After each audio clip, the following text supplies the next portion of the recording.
O Jornal do Meio-Dia está de volta.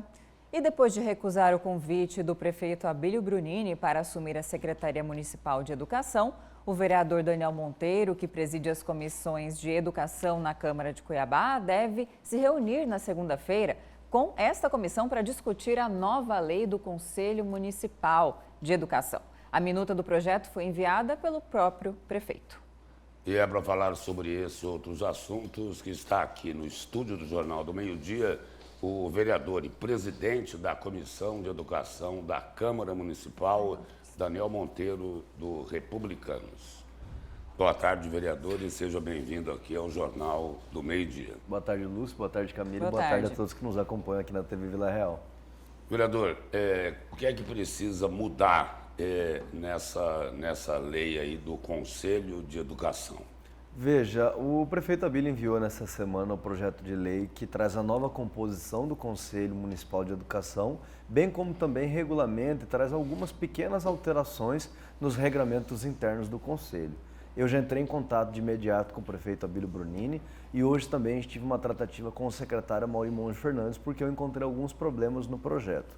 Especificamente na composição, Lúcio, a gente analisa no artigo 4º que no inciso 2º, se eu não estiver enganado, existe a previsão de que um membro da Secretaria de Governo comporá o Conselho Municipal de Educação. Isso não é uma prática no Brasil, isso não é uma prática em nenhum município que eu conheça, uma vez que todos os conselhos que eu já tive contato têm os representantes apenas oriundos da Secretaria Municipal de Educação e não da Secretaria de Governo, até por uma questão de ser a área finalística dessa secretaria. Um outro problema que eu encontrei é no inciso 8º do artigo 4º, que trata de uma entidade filantrópica cuja finalidade seja da educação. Muito genérico, a gente precisa ter a previsão específica dizendo vai ser a entidade XYZ que comporá o Conselho Municipal. Em relação a essa especificamente, o prefeito diz que acatará a minha sugestão e substituirá a atual redação desse inciso por uma redação que traga especificamente qual será essa entidade do terceiro setor.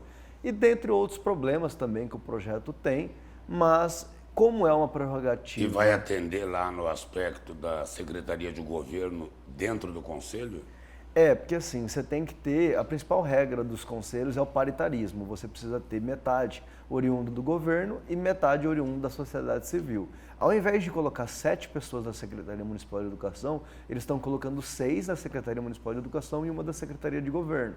Então o prefeito argumentou comigo que não existe uma proibição para isso. De fato, não há uma proibição, mas é uma prática comum. E existe uma coisa em direito que é as normas não formais, as normas não institucionalizadas. Até o Hans Kelsen, que é um grande ator de direito, ele traz isso, que é o seguinte: você não pode furar uma fila, mas isso não é uma lei, é uma questão de bom senso, é uma questão de boas práticas. Assim como não podemos furar filas, nós devemos colocar apenas servidores da educação no Conselho Municipal de Educação.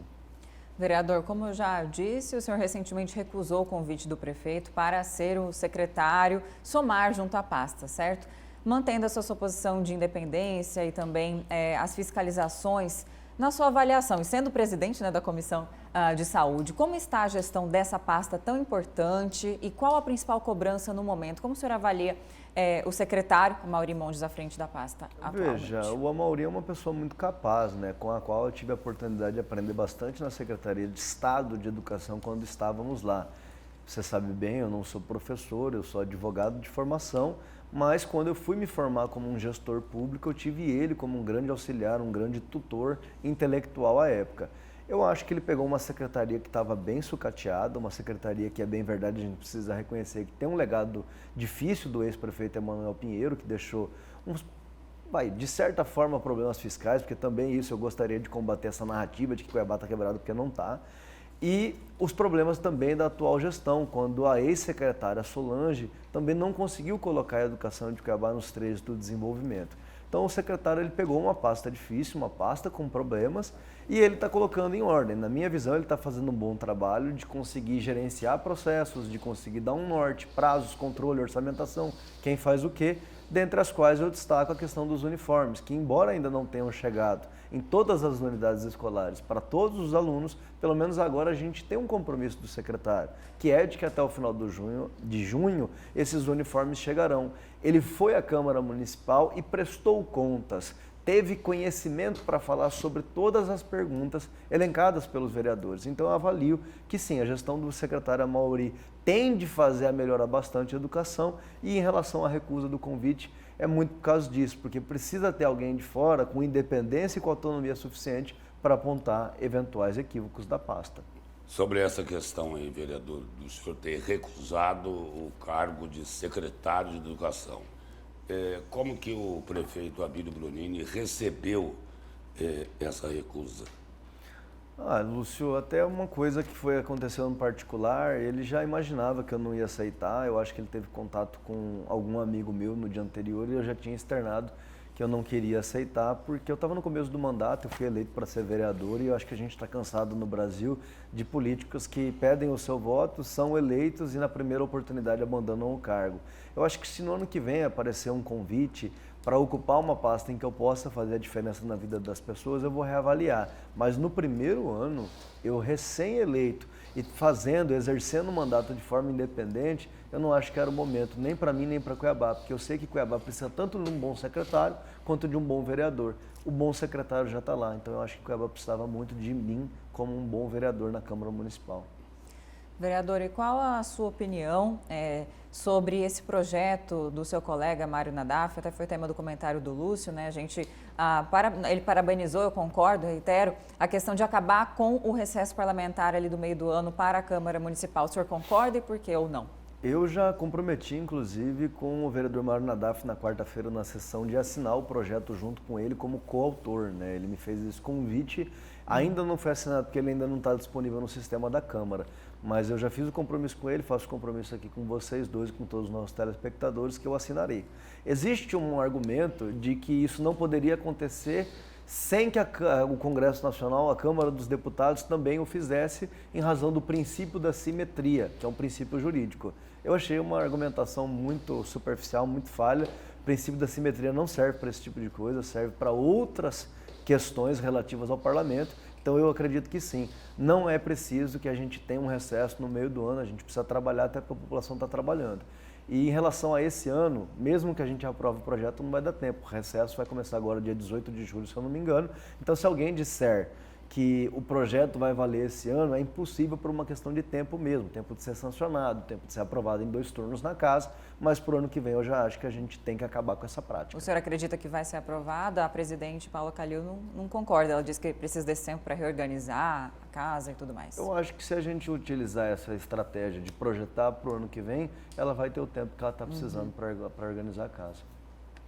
Vereador, nos bastidores, um outro tema, né? O senhor não é da infraestrutura, é da educação, mas é um legislador.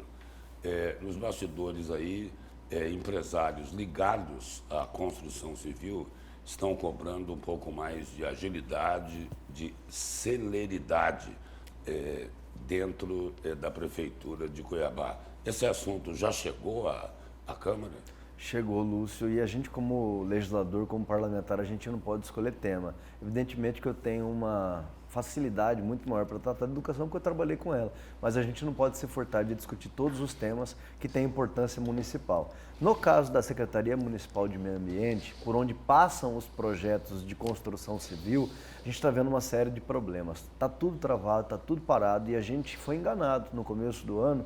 Eu acho que não cabe eufemismo aqui, a gente foi enganado mesmo quando disseram a nós que a aprovação do alvará autodeclaratório seria uma epopeia, seria a solução para a construção civil em Cuiabá. E o que está acontecendo é o contrário, ao invés de destravar, de acelerar, está tudo travado, está tudo parado. Hoje, um arquiteto, um engenheiro, que não precisa nem ser um grande empresário, aquele que vai fazer uma casa no Alphaville, aquele que vai fazer uma casa no Florais, que é o que dá o pão de cada dia para os arquitetos e engenheiros aqui na cidade, ele não consegue ter a aprovação. Por quê? Quando você analisa a lei do alvará autodeclaratório, ela fala em unidades unifamiliares, ou seja, casa para uma família morar. E essa modalidade de construção, pela lei, não exige-se a avaliação prévia, tampouco a questão da licença ambiental. O que está sendo exigido dentro da secretaria, sendo que no começo desse ano houve uma demissão em massa de servidores da secretaria e isso não foi reposto. Eu vou te dar um exemplo aqui do que eu estou querendo dizer. Quando o então prefeito Mauro Mendes acabou sua gestão e assumiu a prefeitura, o então prefeito Emanuel Pinheiro, não houve esse tipo de demissão, mesmo eles não sendo do mesmo grupo político. Hoje, a gente vê, acho que foram 22 demissões na Secretaria de Meio Ambiente. Não tem porquê. O servidor, ele não está ali para servir o prefeito. O servidor está ali para servir a sociedade. E esses cargos estão vagos ou Tem, colocaram-se pessoas que não são técnicas? Assim, você tem os cargos comissionados, que quando não são preenchidos dá para falar que eles estão vagos, e você tem as funções de analista, que são contratos temporários. Então, assim, eu não sei se eu posso falar que eles estão vagos, mas o que eu posso te afirmar com certeza é que não estão preenchidas aquelas funções que existiam no ano passado. Você vê hoje a coordenadoria do WAVE, né, que é um documento importante para quem trabalha com a construção civil. Está sendo ocupado por um jovem que, segundo as pessoas, não tem a maturidade suficiente. Você analisa na Secretaria Municipal de Meio Ambiente, eu lembro que eu fui lá no começo do ano para tratar de outras questões relativas à construção de uma escola no Jardim Industriário, e você só via monitor de computador, você não via gente atrás, porque houve de fato uma demissão em massa. E no serviço público, quando a gente faz esse tipo de troca massivo numa troca de gestão, você recai naquela questão da descontinuidade. E é por isso, só para fechar o raciocínio, que todos os países parlamentaristas tendem a ter uma continuidade de políticas públicas melhor do que no presidencialismo. Por quê? Porque no parlamentarismo você troca de primeiro-ministro e os servidores continuam. No presidencialismo, troca um presidente, eles demitem 12, 13 mil pessoas e recontrata tudo de novo. Até ensinar, já acabou o ano. Vereador, obrigado pela presença e pelas informações aqui no Jornal do Meio Dia. Obrigado, Lúcio. Obrigado, Obrigada. Camila. Aqui sempre passa rápido. Muito agradável. Obrigado. Uma boa tarde.